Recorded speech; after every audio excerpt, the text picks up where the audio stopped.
Kuludo, awu sanibonani nonke. Sanibonani uyabingelela namhlanje uDr.Spikili uyishingishane zomoya mawuvula kuvaliwe emzini yamadoda enqamulisha amaphiko uhamba bangamthanda bezizwe. Siyanibingelela nonke ke sanibonani kule channel. Siyanibingelela usekhaya ukuphi nakuphi la ukhona khona usemgwaqeni. Siyanibingelela nje nonke umhlaba wonke jikelele. Ngabala ngaqede ukuthi uphi nakuphi ngoba uDr.Spikili uyaziwa lonke izwe. Nabo bonke abazo Dr.Spikili nabasizwe uDr.Spikili nangakabasizi nangakaze abasize nabamazi nabangamazi. Nonke siyanibingelela. Cha ke namhlanje vele nje ngikhona la namhlanje uyalingana la futhi lapha kuthiwa khona kakhubalo ke lembiwa egcekeni. Ngikhona namhlanje ngoba nje sikule video namhlanje. Hayi ke ngihlezi ngisho ke kubantu ukuthi ngenza ivideo nje ngoba isuke senzela bona abantu futhi isuke ukhona abantu abathile esuke sebemthintile uDr.Spikili. Babika izikhalazo zabo babika lokho nalokho abakubikayo. Namuhla ke ngithi ke cha kubona bonke abantu udaba olubaluleke kakhulu namhlanje esingalo la abazi indaba especially ke manje sesiphelile siyaphela nje siyasigoqa manje indaba especial izinto zonke manje akukho ungapheli ke kuyahlola izinto zonke manje sesibuyisela endaweni eyifanele njengamanje siqhubeka nazo nomsebenzi. Sibasizile kakhulu kabantu nenkinga zabo kade beza nazo kuthina kuhambe kahle kakhulu kubonakala konke kuhambe kahle ngayo yonke indlela nami ebengifisa kube yiyona nangendlela ebengicabanga ngayo. Nabanye bangafinyelelanga ke cha bangaphatheki kahle ngoba akugcinanga lokho. Ngiyacabanga ukuthi December kuyophinde kube njalo abayibona sebevalelekile. NgoDecember izobuya futhi leyo ndaba leyo iphinde iqale phansi iqale baphinde abantu basithola special. Baningi abakhalile bathi hayi babambe lokho nalokho yana kude kamhlanje lingana kwasho inkotho yacima. Ayagcinanga ke lokho kusazokwenzeka kuqhubeke kwenzeke. Injalo nje indaba kukho nje okunye.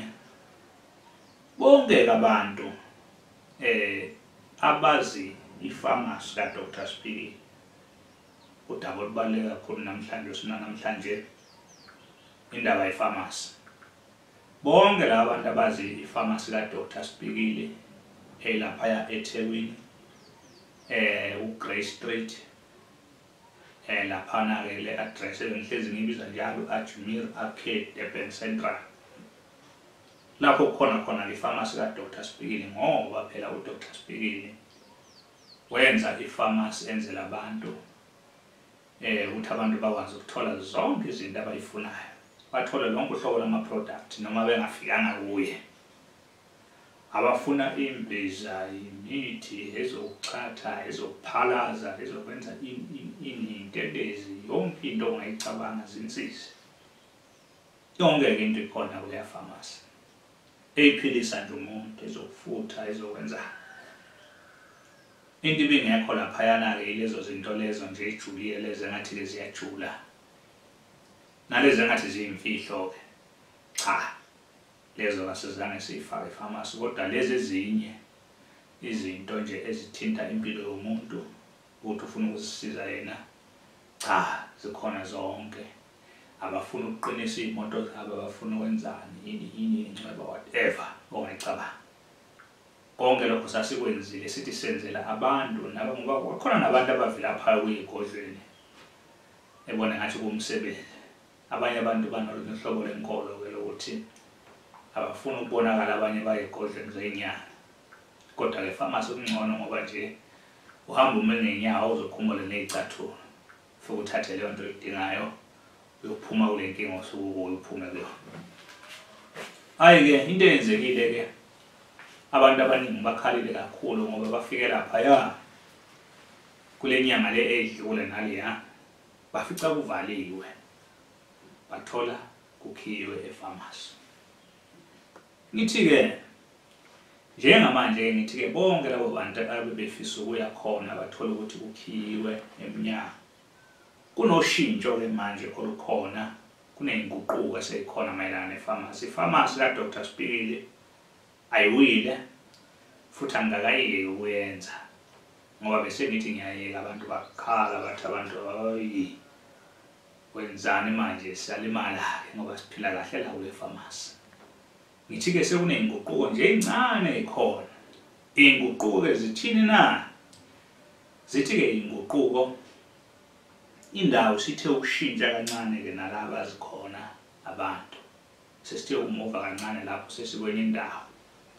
Abantu-ke abafisa ukuya khona nabayile bafica kuvaliwe. Akuhluphi nje bazoxhumana no-Dr.Spikili. Ngibese ngiyabanikeza i-address ukuthi cha mangabe uya la esimuvele khona uya kanje kanje kanje kanje. Izathu ezisimuvisile-ke laphaya akuzona-ke engingayichaza lana ngoba zikhona izinto esingayichaza la, khona izinto engesizichaze kodwa khona ngizothi nje kancane ngikhe phezulu ngoba abantu bayithanda phela indaba ukuthi kube khona okuncane nje ungaboni ngasolinye.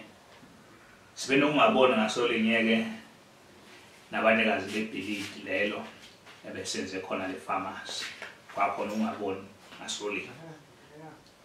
Uma ngabe abantu kushayisana imibono-ke vele isikhathi esiningi kujwayele ukuthi kwehlukwane kwesinye isikhathi ngenxa yokuthi sekukhona ungaboni ngasolinye suke sekukhona sekuhlukana imibono. Kube sekuyavuka ukuthi hayi phela nami ngokwami ngidlova isibongo nabo labo nabo baney'bongo zabo. Kuyavuka-ke lokho bese kuvuka ubuntu-ke bese kuvuka ubuzwe umuntu. Ngikha phezulu njalo ngizama ukukha phezulu ukuthi abantu bazi ukuthi cha kugcine sekunjalo akumananga nje kwathiwa kuyamuva kuney'zathu ezangaphakathi-ke ekhaya kwaNdlovu ukuthi kwenzekeni kwaze wafika lokho lezo ezangaphakathi. Injalo-ke indaba abantu-ke cha izinto zabo angiyekile ngeke ngize ngiyeke ngendlela enginethanda ngakhona. Ngeke ngize ngiyeke ukuthi nginiyenzele izinto zenu ezizokwazi ukuthi zinisize. Injalo le ndaba iyaqhubeka abantu nje abafisa ukuya khona noma ngabe kusasa noma ngabe kuningi noma ngabe kuningi.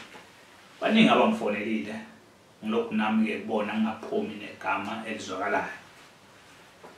Namhlanje-ke ngithe ngiphumela obala ukuthi cha iyaqhubeka ifamasi futhi iqhubeka kakhulu-ke manje kunakuqala. Iya ngoba sezingeni eliphezulu kakhulu kunakuqala asiye emuva sibheke phambili la esiya khona.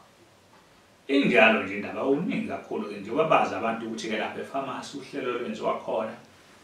Mawufika khona uma kuwukuthi udinga ukubonana no-Dr.Spikili njengoba mina ngilaka mhla uyalingana ufike wenzeni khona uyabhukha laphaya. Angitholakali mina ngisefamasi mina ngilaka mhla uyalingana la ngikhona khona kodwa wona uyabhukha ngoba ngiyanjalo nje ngiyobheka ama-product ngihambisa ama-product ngiyobuka umsebenzi ukuthi uqhubeka kanjani. Ngaleso sikhathi wona mawubhukhile uba nethuba lokuthi-ke sihlangane khona mawufisa ukungibona khona. Mawubona ukuthi kunzima ukuze mhla uyalingana noma amasenta akushaya ukuthi ungakwazi ukufika la mhla uyalingana. Uyakwazi ukungicothela mangabe ngiyakhona kodwa uyabhukha-ke mawufuna lokho. Mawubhukha awubhukhi ngemali uyabhalisa nje ushiya inamba yakho. Uzotshelwa nje ngenkathi u-Dr.Spikili kucaca ukuthi uyaphuma kamhla uyalingana ngalolo suku uya eDurban. Usuyathola ukuthi-ke u-Dr.Spikili njengamanje uyeza. Ukuhlela-ke wena ukuthi sekwazi ukubonana. Into esingayenza khona makuyizinto ey'lula nje oy'dingayo ukuhlola siyakhona ukuhlola sikhona khona nezinto ey'lula. Kodwa izinto ey'baluleke kakhulu njengokuphakanyiswa nani nokunye ngathi kuyajula-jula. Lokho kudinga-ke ufike esigodlweni esikhulu kamhla uyalingana. Yilapho-ke awuzofika uthole khona zonke iy'ngunuko kodwa nje okunye nokunye nje ufuna ukuhlola ufuna nani izinto lezi ey'ncane ezingatheni siyakhona ukubonana. Right futhi nokuthi ungalokhu uthatha ama-product yomuntu ungakaze uzombona. wahle nokuthi umbone. Yilokho nje ihlobo zami namhlanje engize nakho kunina awuningi kakhulu. Bayazi abantu ama-direction ezela mhlawumbe uyalingana abafisa ukuza ukuthi vele usuke eThekwini usuke eGoli usuke kuphi uthatha imoto leyo neziya mhlawumbe uyalingana. Moya mhlawumbe uyalingana uyodlula iJozini bridge mawele ibridge ubheke ephi njalo eBhambanana. Mawuthi nje mhlawumbe uyalingana eBhambanana yazi iBhambanana. Ungakafiki khona istop okuthiwa isemathayini. Ilapho ke uyofika ungene khona okanye ufike wehle lapho thina sothatha into yokuhamba ke sikuhlangabeze kunathi sihamba ngakho mangabe sihambele khona sizokuhlangabeza ngakho uzongena la ekhaya. Sinjalo nje indaba ke awuningi kakhulu. Siyobanxusa abantu ukuthi ke bangakhohlwa ukusubscribe kule channel yethu la Dr.Spikili basupport phela ukuze nathi singadlali phela amanye ama channel lokuthiwa hayi thina siphansi. Nathi kumele kucace abasupportayo e-channel benze njalo nje akukho kunye. Le-channel ke manenze njalo ngeke nize niyisole ngoba ziningi indaba ke ezizayo la kule channel kodwa indaba ezizayo kule channel ngoba ngihlezi ngisho ukuthi la asizi nenganekwane asizi nezinto futhi esixoxela zona esingazazi siza nezinto uyothi mawufika la noma ngabe sithula iproduct noma ngabe sithulane sikhuluma ngezinto ukuthi noma ufika la ufike ubone lezo zinto ngempela ukuthi zinjalo ziyenzeka. Yilokho nje izihlobo zokumkhonza akuningi kakhulu. Ngicela ukuvalelisa manje ngakavalelisa ngicela ukunipha inamba zami zocingo ngoba nalabo bantu laba bafisa ulwazi mayelana ne-pharmacy ukuthi bafuna ama-product bafuna indlela yokufinyelela khona vele bayongithinta ocingweni. Number ka-Dr.Spikili 071 106 9603 071 106 9603. Papayini ngiyabonga kakhulu. Cala ngibambe video nelandelayo. Ngiyabonga. Papayini.